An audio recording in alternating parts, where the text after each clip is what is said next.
In the far northern reaches of planet Earth lies an alien sea of ice, its waves frozen in time, in darkness, in uncompromising cold. It's winter on the Arctic Ocean.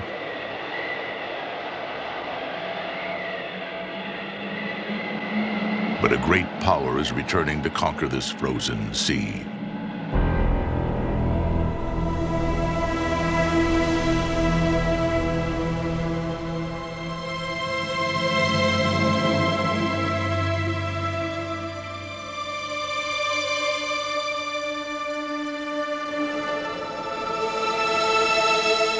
The sun's rays touch the ice, and like a living thing, it responds.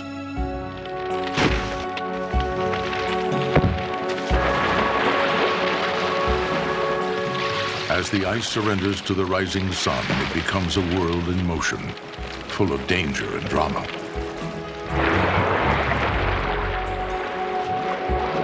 Where creatures are trapped between moving sheets, stranded on the frozen waters, caught in the struggle to live in one of the harshest places on Earth.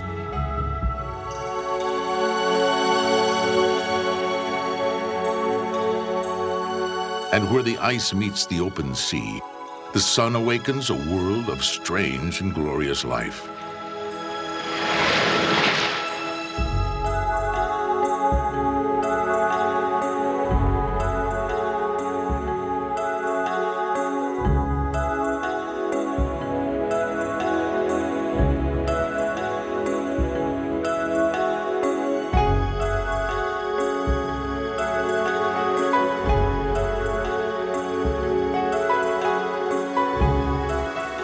This is the Arctic under the sun, a short, brilliant season of survival, a miracle and a resurrection, at the edge of the ice.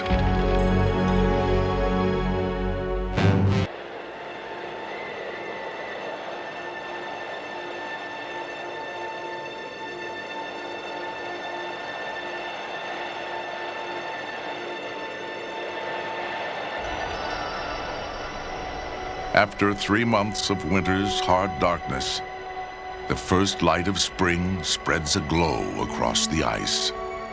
It's dawn in the Arctic, in the season of eternal sun.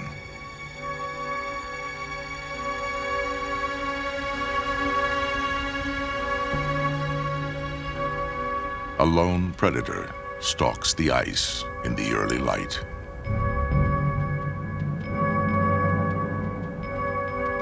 A polar bear is on the prowl, indifferent to the killing cold. Even in temperatures of 50 below, he doesn't hibernate. The bear is the supreme master of winter on the ice.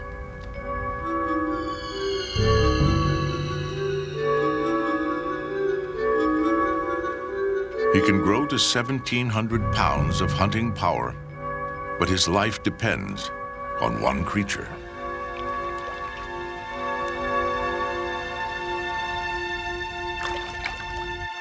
The ringed seal takes a quick breath and returns to his world below the ice. He too has endured all winter, just beneath the feet of his mortal enemy. It's April. A female is also on the ice, bringing her cubs out hunting for the first time. They were born 4 long months ago, and since then, their mothers had nothing to eat. Her sense of smell is so keen that she can detect her prey through several feet of snow and half a mile away. She seeks out ridges where drifting snow covers the breathing hole of a ringed seal. Inside this protective snow cap, a seal has dug a lair.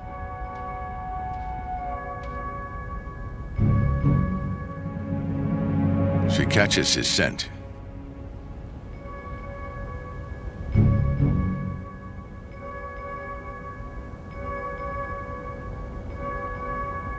The seal rests, but only sleeps a few seconds at a time, its sharp hearing tuned to danger. A tense contest of the senses begins.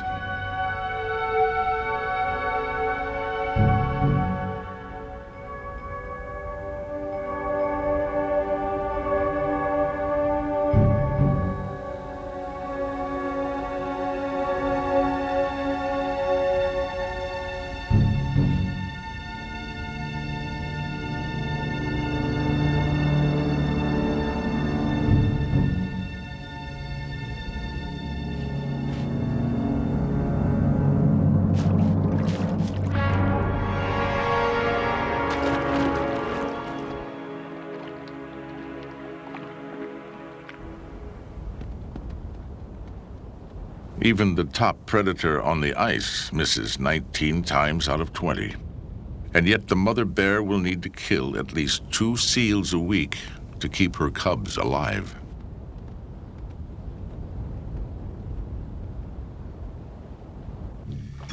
The seal is safe for the moment, but each new trip to the surface to breathe could end in another ambush. It's an oversized game of cat and mouse.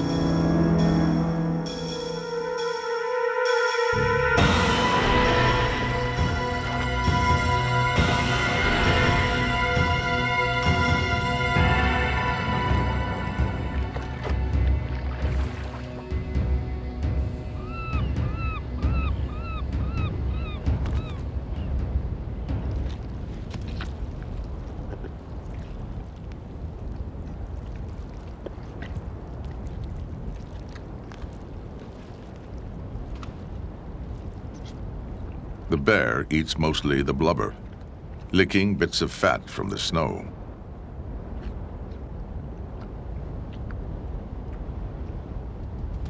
A stealthy white shadow has been following the bear.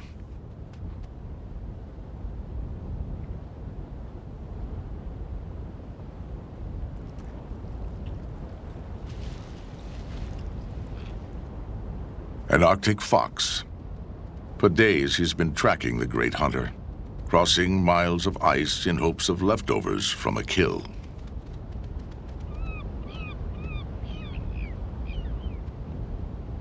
When hunting is good, the bear leaves a feast behind.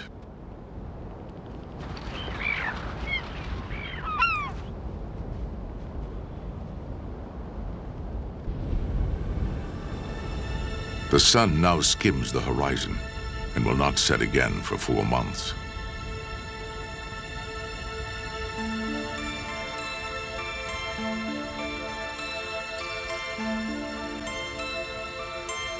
Day by day, it begins to take control of the ice in the seasonal tug-of-war between darkness and light.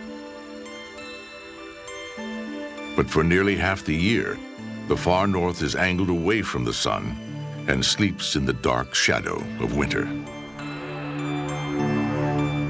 Left in the deep freeze of space, the Arctic seas lie covered with 6 million square miles of ice.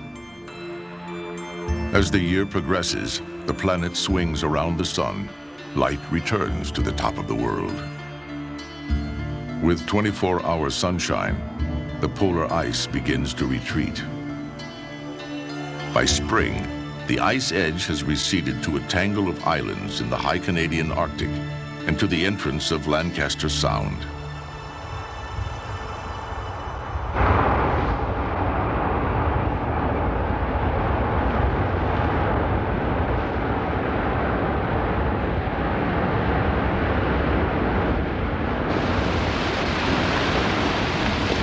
An icebreaker cuts the first breach of the year through 6 feet of solid ice.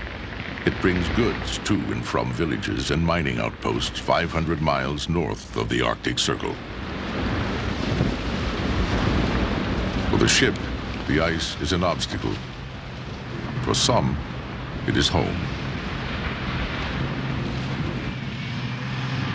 The Inuit have carved life from this place for 4,000 years. The ice is their world, and spring promises a rich season of hunting ahead.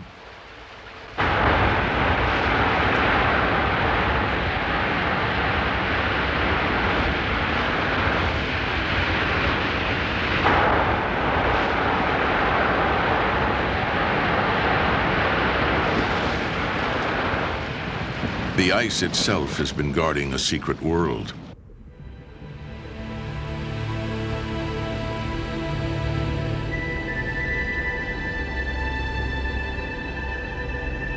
But now the crystal fortress begins to crack, its walls pierced by light.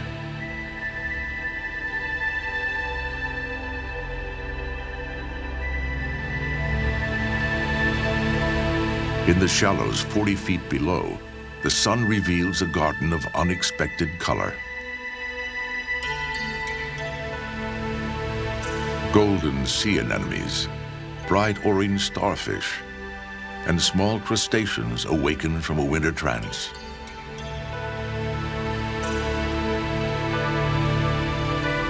Overhead, the skylight of ice glows green with life. A vast pasture of algae now blooms on its surface, spreading across the sea for hundreds of miles.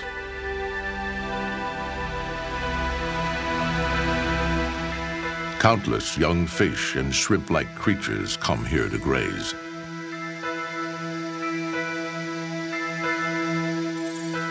These, in turn, become food for staggering numbers of Arctic cod.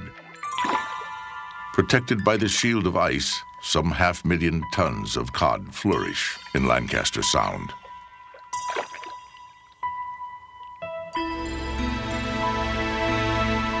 All this abundance is solar-powered. As light floods the water, it sets off an explosion of life.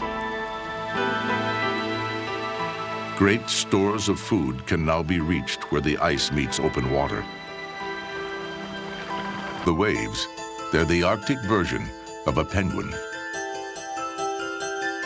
With short, flipper-like wings, they dive nearly 300 feet for 3 minutes at a time.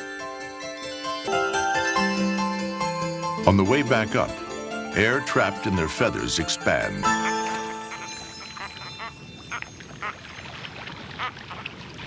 At the ice edge nearby, a polar bear sensed the shifting wind. As though navigating by satellite, he continues to hunt across the same range, even as the ice turns into ocean.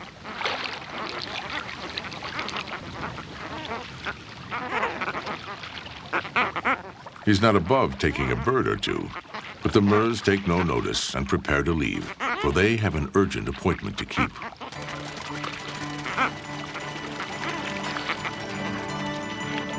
Timing is everything here, and the schedule is set by the sun. The Murs head for land. The short breeding season has begun, and for those who come late, there'll be no second chance. Their destination is a lonely outpost in Lancaster Sound, the towering cliffs of Prince Leopold Island.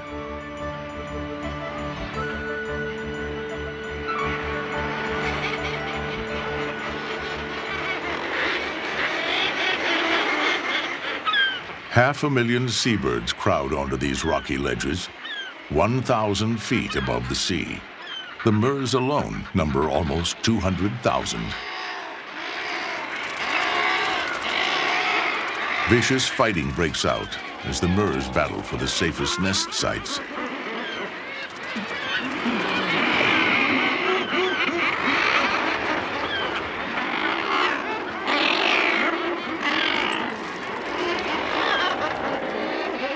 They lay only a single egg, pear-shaped, to prevent it from rolling off the narrow rock shelf.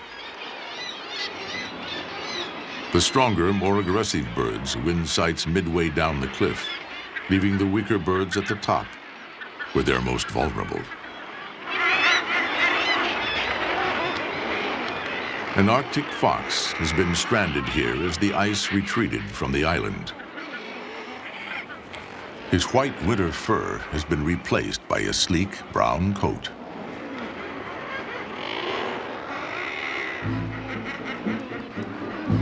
A castaway for the summer, he hunts alone on an island of birds.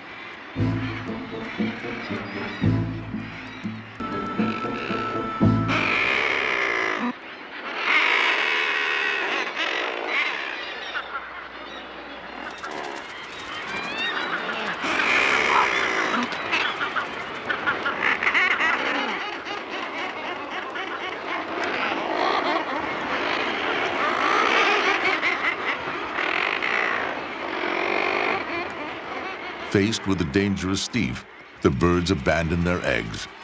And though they can lay another, a late-season chick will not survive. The fox steals all the eggs he can reach, but he'll need dozens each week to stay alive. Some he stashes in the cold ground. There will be lean days ahead.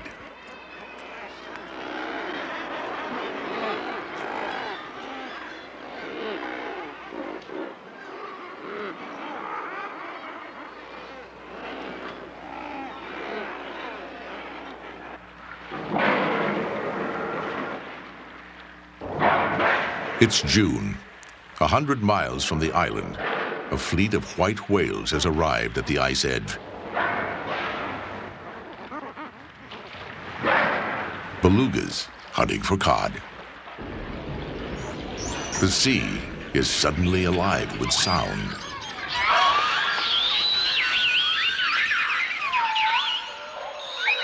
This chirping white chorus emerges from feeding grounds beneath the frozen sea, like a gathering of polar ghosts. With no dorsal fin to impede their icy travels, these are true Arctic whales.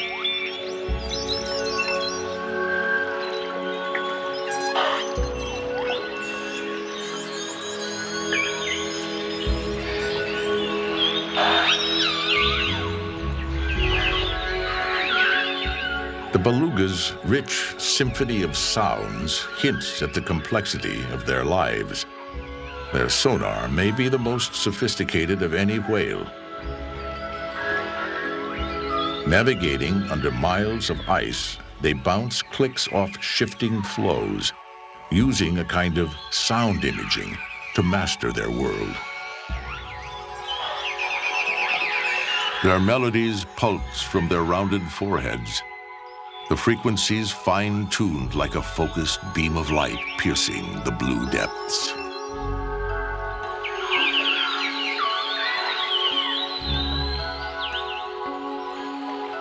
The bonds between them are strong. A mother and calf will swim side by side for 3 years. Shadowy gray at birth, they only gradually turn as perfectly white as the surrounding ice.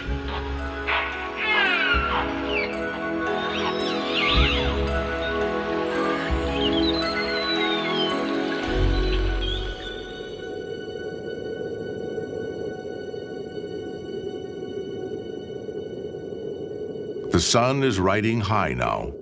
Strong winds from the open sea unleash their power against the ice.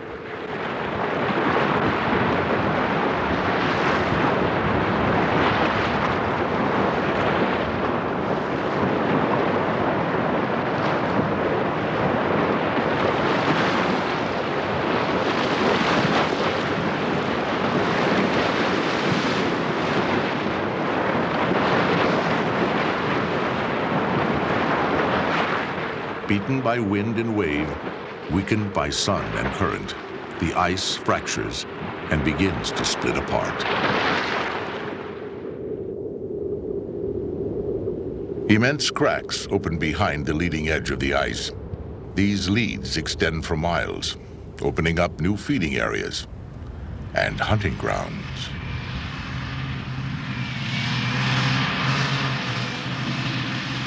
The Inuit are experts at navigating the tricky ice fields of spring. It's a skill born of necessity, of the ancient need to hunt on this ever-changing surface.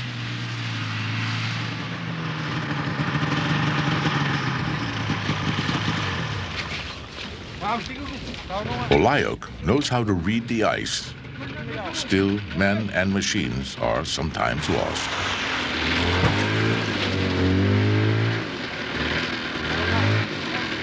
In the old days, entire hunting parties could disappear without a trace.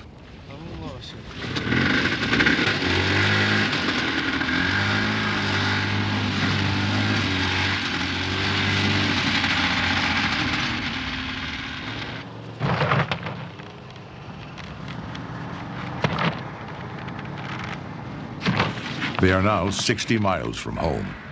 They are hoping the trip will end in a successful hunt, but it may take days.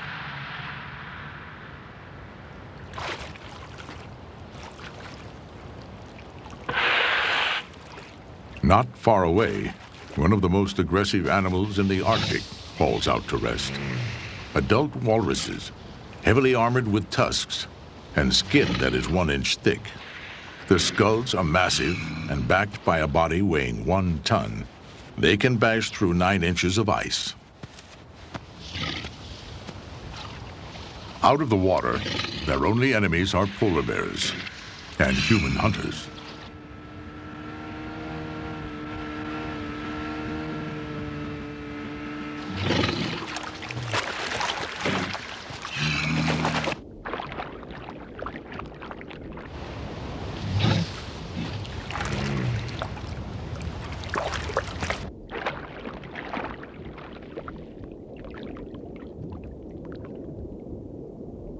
The walrus feed on vast beds of clams, buried 200 feet below in the muddy sea floor.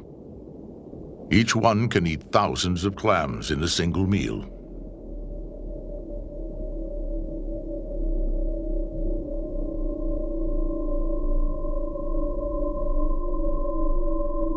And the mud harbors less obvious, but just as deadly predators. A carnivorous snail begins a slow, methodical attack. It smells the clam hiding in the mud and tries to penetrate the tightly closed shell.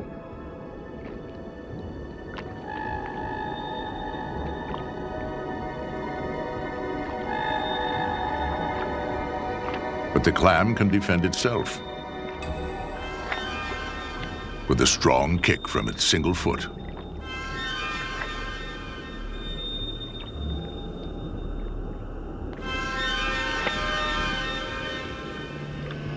Even stranger creatures patrol the dark ooze.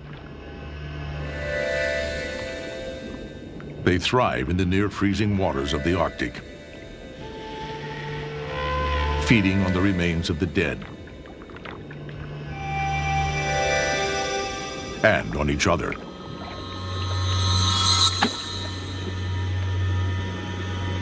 Overhead, the surface is warming up. Frozen salt water melts first, and from deep inside the ice, salty brine begins to drain away. Plumes of supercool, salty liquid spill downward out of holes in the ice, freezing the waters just beneath. Hollow stalactites build up around the draining brine, some reaching 3 feet in length.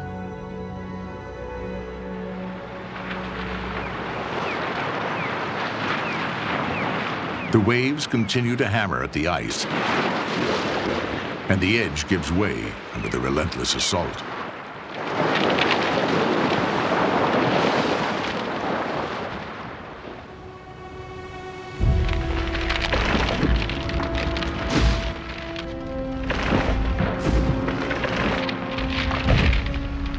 Wind and strong currents push ice floes together.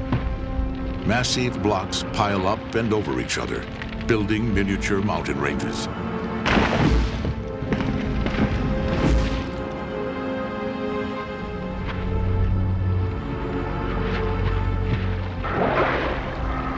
In the wake of the shifting ice, giants come to feed.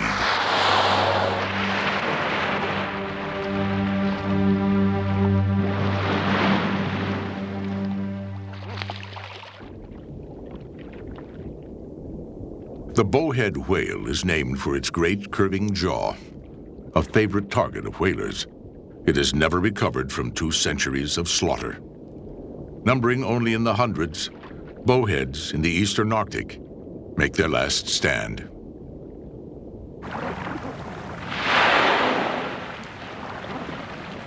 Reaching 60 feet in length, it's the largest animal in the Arctic seas, yet the bowhead comes to feed on the smallest. Energized by the touch of the sun, the depths now pulse with millions of minute animals.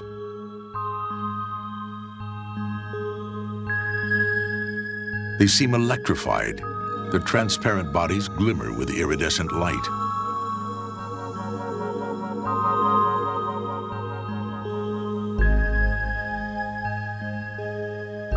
More liquid than solid, these delicate drifters are miracles of survival, wrapped in enchanting beauty.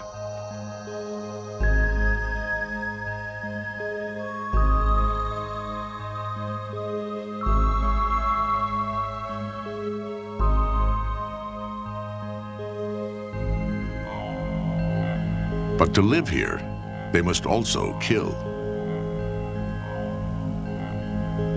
A jelly trails its long tentacles, snaring a copepod, then reeling it in to its death. These tiny hunters float in a world of their own.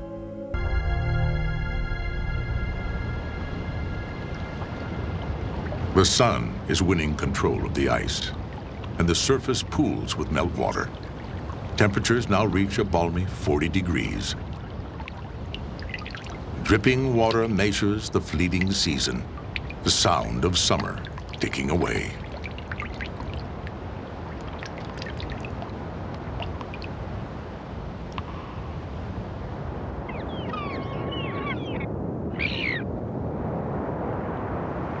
Fresh leads break into the remaining ice.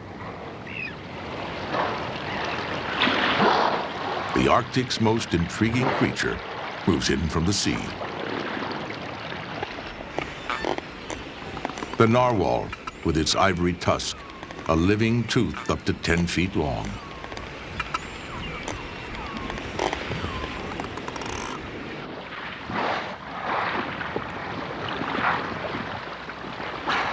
The whales converge along the narrow highway.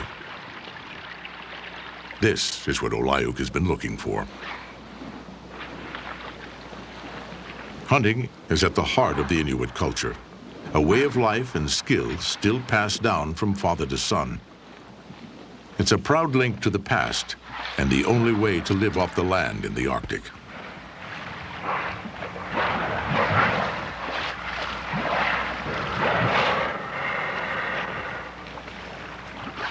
Today, the Inuit are still allowed to hunt whales, but their take is strictly controlled.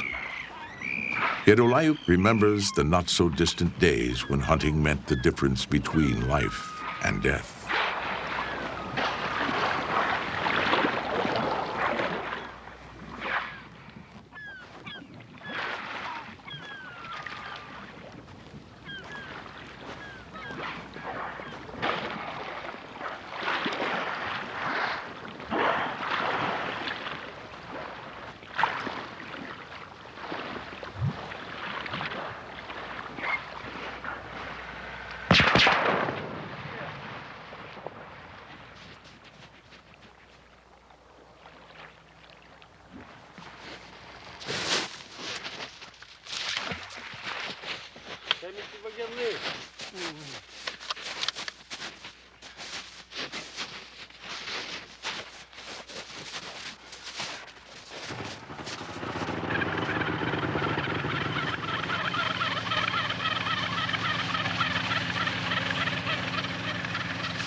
They've landed a female.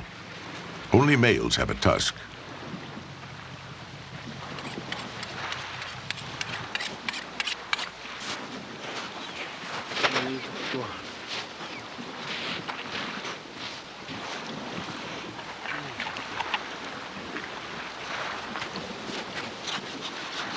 Whale skin is especially nutritious, high in vitamin C. Without such a diet, the Inuit would have suffered from the scurvy which plagued many Arctic expeditions. Eaten raw, it's a delicacy called muktuk.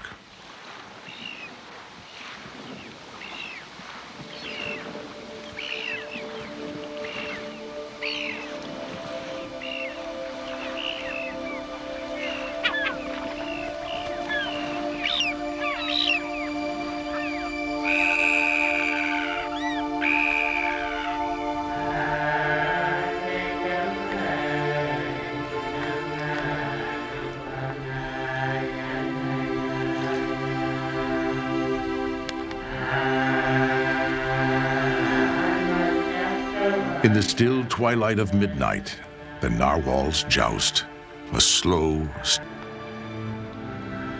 In the Middle Ages, the tusks were sold as unicorn horns for 10 times their weight in gold.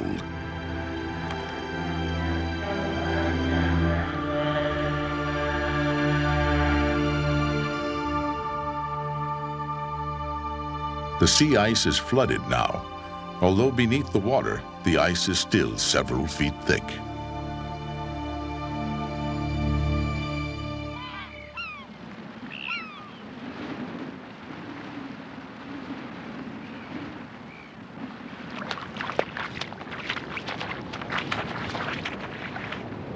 Out on the melting surface, an abandoned ring seal has lost her bearings.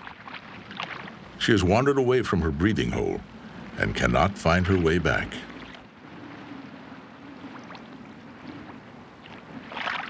Now she's trapped above the ice, an easy target for a hungry polar bear. And if she cannot return to the sea beneath her, she will starve.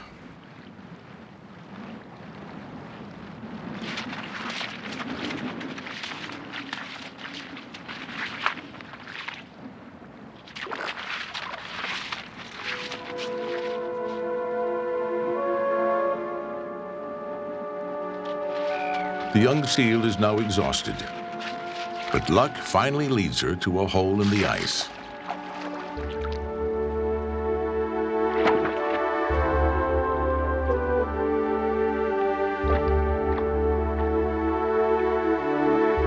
She is safe, but now she's in unknown territory, a long way from her familiar network of breathing holes. She won't stray far for a while.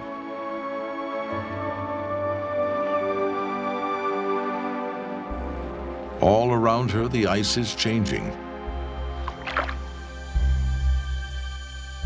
The pasture of algae that once blanketed the surface has sloughed off and joined together in flowing ribbons of green.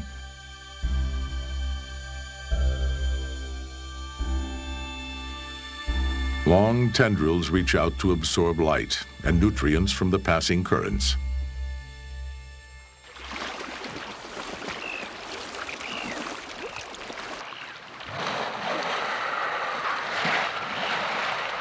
Will suffocate and die.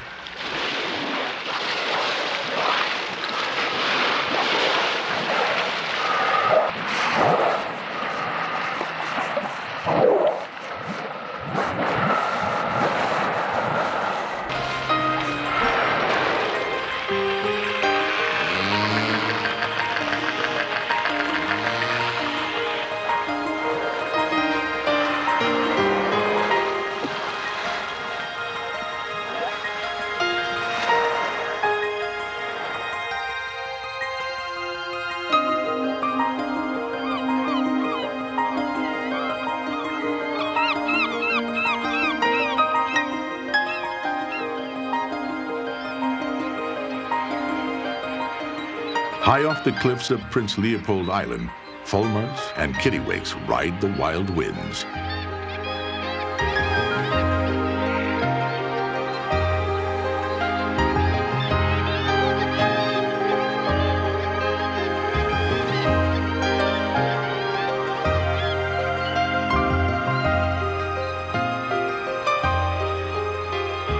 Even gusts of 40 miles per hour present no problem for these aerial acrobats. Landing is the tricky part.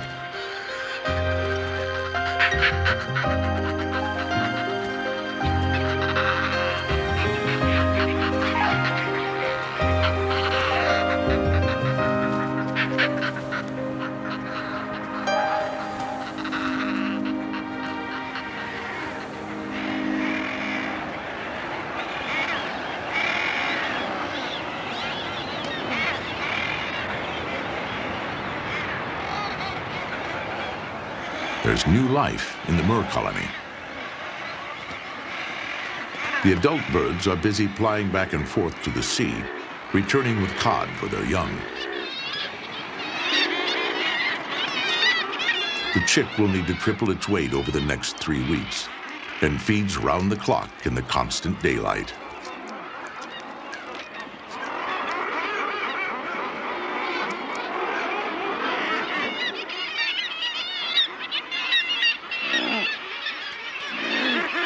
At the top of the cliff, glaucous gull chicks are hungry too.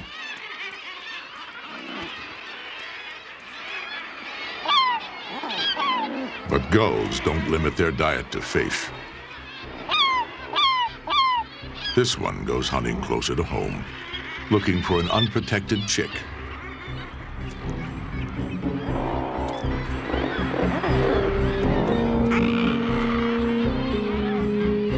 It returns with a grisly catch.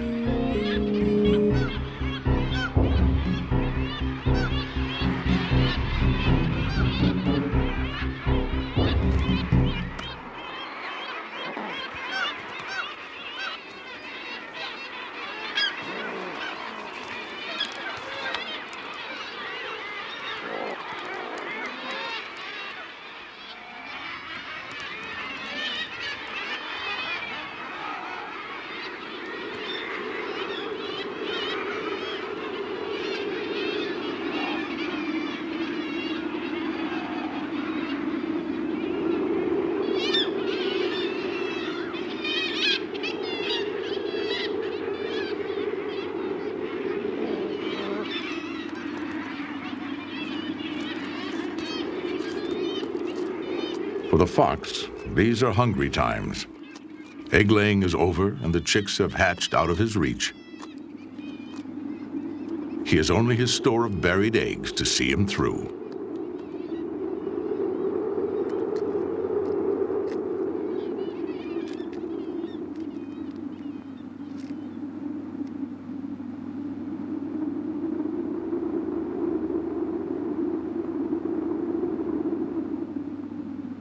High summer finally reaches the Arctic. The last remnants of ice swirl near the shores of Lancaster Sound. The frozen sea is broken at last, drifting in tattered pieces on the current.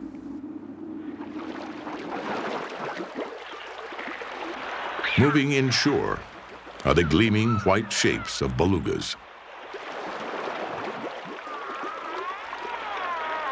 They return by the hundreds to the same inlets they frequent each year.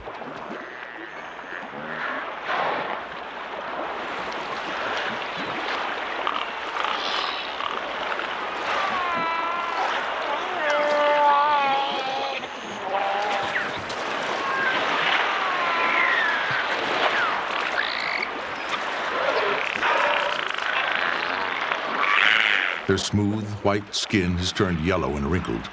It's time to molt.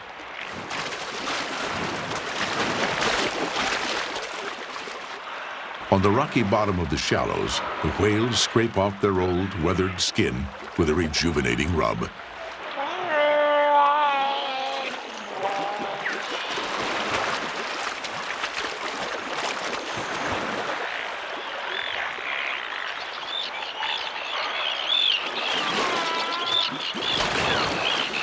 Terns wheel overhead and dive for bits of molded skin.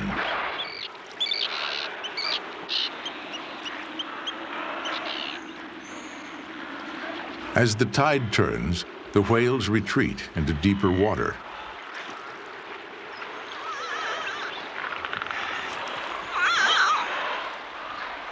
But one young beluga has pushed too far inshore.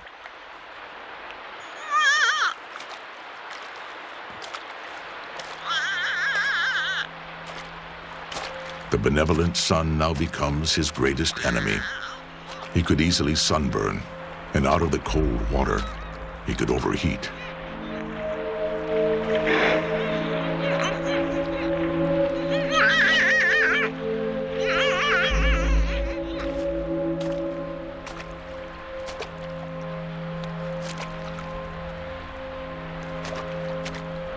The others can do nothing.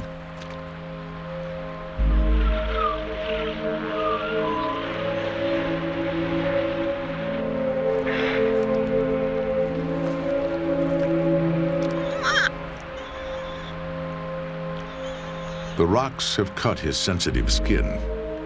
All he can do is wait for the incoming tide.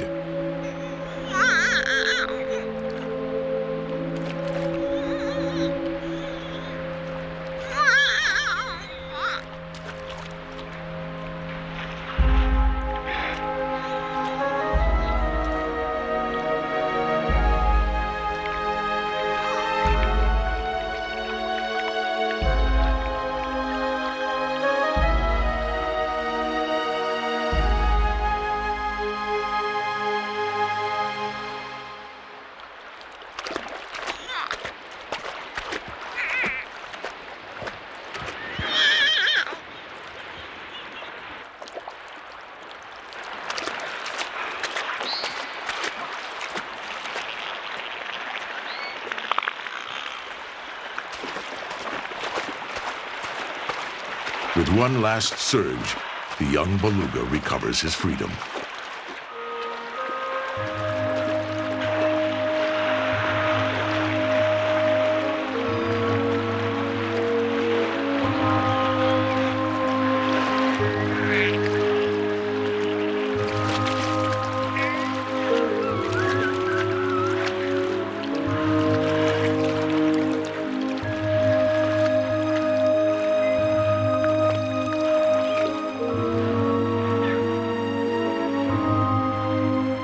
It's only August, but autumn is closing in on the Mer colony.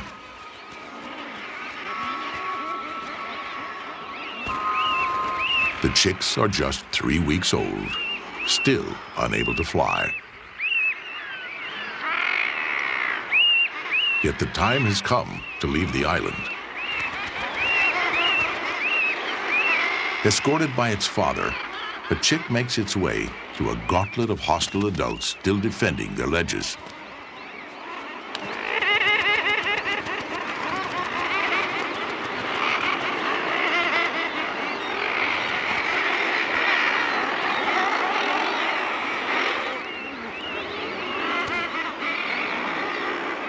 Driven by irresistible instinct, the chick prepares to make an incredible leap from the 1,000-foot cliff.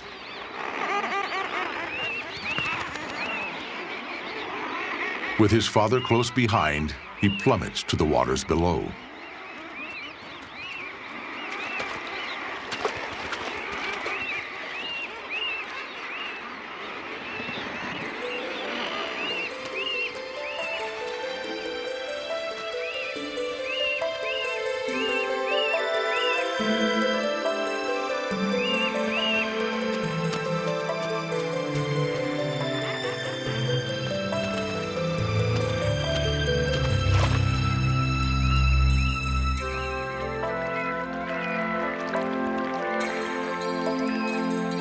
For the next 8 weeks, they'll drift southward as the young Moors grow the feathers they'll need to finally take to the air.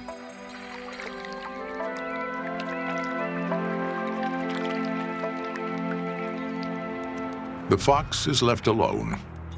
His stash of eggs is gone, and he may starve before he can escape the island.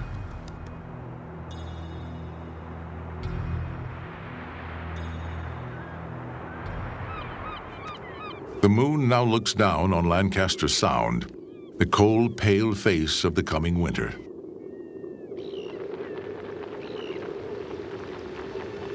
All across the Arctic, animals are on the move, fleeing the coming freeze. The cold is returning to claim these seas.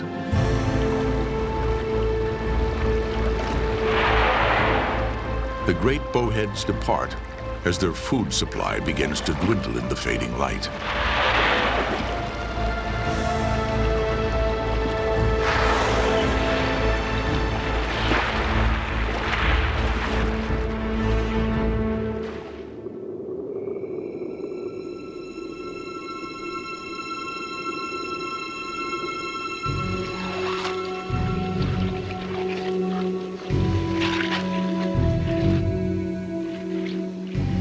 Slowly, the surface begins to transform. Crystals congeal into grease ice, then thicken into pancake ice. The season of the sun is over.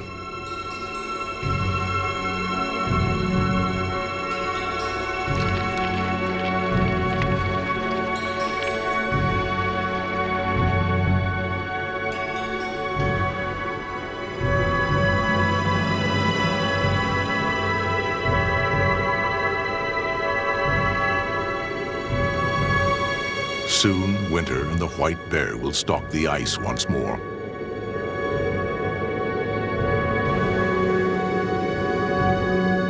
Cold howls across the empty expanse of frozen sea. Darkness deepens. The bear settles in to stay. And the Arctic turns once more toward the dark night of space.